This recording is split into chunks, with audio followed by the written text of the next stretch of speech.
Nah, kalian balik lagi di sini di channel yang belum tentu informatif dan belum tentu penting, tapi hanya di sini kita memberikan informasi tempat wisata, khususnya air terjun. Oke teman-teman, video kali ini adalah video lanjutan dari video saya sebelumnya, yaitu pengalaman pertama saya mendaki puncak Gunung Kapire. Setelah kami menginap semalam di puncak Gunung Kapire, kami lanjutkan perjalanan ke air terjun yang ada di lereng Gunung Kapire.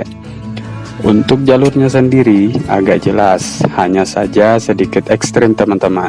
Jadi sangat diperlukan tenaga ekstra dan mental yang kuat. Oke, kami sarapan dulu.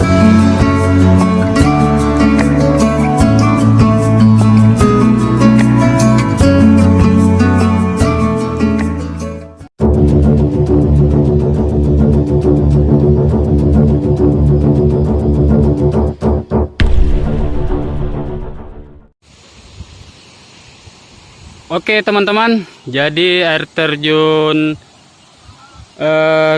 Kapire itu berada di sini. Nah, jalurnya kalian bisa lewat sini, turun dan naik ke sana. Adapun juga jalur yang lain lewat sini.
Akhirnya kita sampai di lokasi dan inilah dia air terjun Kapire.